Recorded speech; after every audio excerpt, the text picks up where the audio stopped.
So let's get into our first article here. We've got this shipwreck pirate thing up in Leelanau County. So very quickly, just described for people who aren't from Leelanau County, who are listening to this on the podcast, where is Leelanau County in northern Michigan, where the shipwreck actually happened? Yeah, the lower peninsula of Michigan. So there's two peninsulas to Michigan, the lower peninsula and the upper peninsula. We talk a lot about the upper peninsula too, which is just an otherworldly spot, one of the really niftier parts of the entire continental U.S. But the lower peninsula of Michigan has that very distinct shape, kind of like a mitten. We refer to ourselves as the mitten. It's like if you took your right hand and looked at the palm, and Detroit's down by the bottom of the thumb. Saginaw's kind of Bay City is right in the web of the thumb. And over at the tip of the little finger is the Leelanau Peninsula. And right up by there is Grand Traverse Bay, which is where Traverse City is located. That's where we are. That's where WTCM is located. It's the larger metropolitan area of northern Michigan. And it's not much of a metropolitan area. We've got 100,000 in our county-ish area. That's about it. There's just a few 100,000 in all of northern Michigan.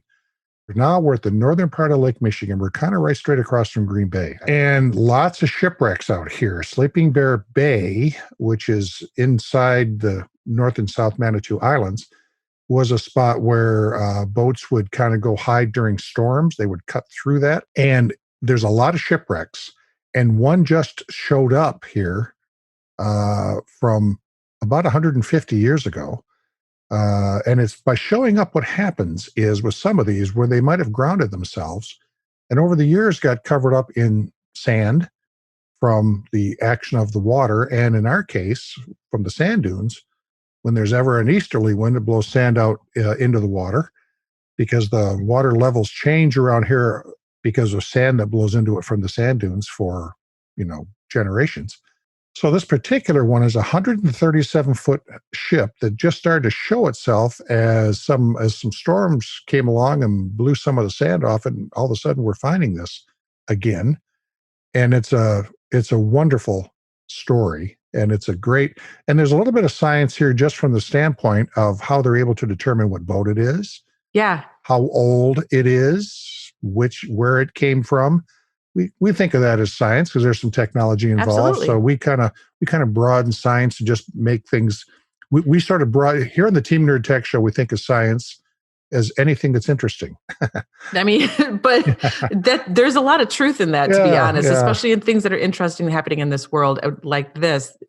We were saying before the show that the link to the pirate legend is a little iffy, it's a little but tenuous, it's still there's still a little bit of a link there, and it's a super cool. You could, if you log on to this link here, we share the link. Like I said, this is episode 63.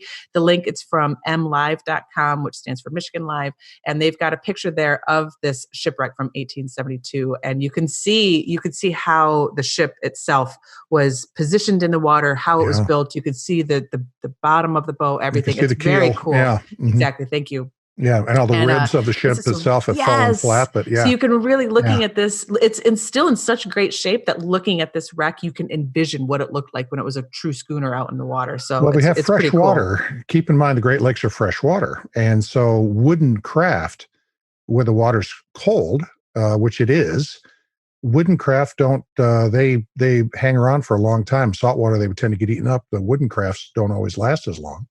Metal stuff can last longer in the saltwater. In the freshwater, these great big beams that are used in the keel and so forth, and even in the ribs of the ship, are largely intact. And the big square nails that were used to put it all together, which were all cast individually, I mean, the history that it shows you of how people were living and how they built this stuff is really, really neat. Yeah, it's so visually, it's intact. It's wild to be able to see how it looked, So the boat is called the Jenny and Annie, and it actually sank in 1872, November 15th, 1872. I don't think that was November 15th up here is sort of a holiday because that's the opening day of deer season. I don't know that they had that in 1872. I don't know if there was an opening day back then. We had Minnesota all year round. Yeah, actually back then, all year round was deer season. That's right. We became a state in 1837, so we hadn't been a state very long when this thing. But it ran aground on November 15th, 1872. Was actually hauling corn. One of the things that's also unique about the Great Lakes, and especially in our part of the Great Lakes, the northern part of the Great Lakes, the water is amazingly clear. You can see the bottom in 30 feet of water. I mean, it is that clear. And so some of the stuff might be 20 feet down, and all of a sudden it just appears because the water and waves that have covered it up. Almost spooky in that way. Almost it's kind of cool. It's a good spooky. Yeah, a good spooky. So, Ruthie, tell us about the Pirate's Tale here. What's the pirate tie-in with this? So it says here in this MLive article about the pirates, while it may not have any real connection to the Jenny and Annie, there is a Great Lakes pirate tale associated with this particular wreck. According to Sleeping Bear National Lakeshore records. It's tied to a pirate named Joe Perry, who apparently worked the Manitou Passage area along the modern-day Sleeping Bear Dunes. So this guy, Joe Perry, was living near North Bar Lake, which was then called Perry's Lake, and that he would bring these vessels to shore with a light as if he was, helping guide them. But then once they came to shore, he would basically pillage the ship. So he wasn't, essentially he was a pirate of northern Michigan. Yeah, that's probably, and Joe Perry, of course, to those of us of a certain age, he's the guitarist for Aerosmith. I don't think it's the same guy. And he kind of looks like a pirate, so maybe there's a lineage there. It's hard to say. I don't know. Maybe, yeah. I don't think so. He's an awfully good guitar player. I'll give him that much.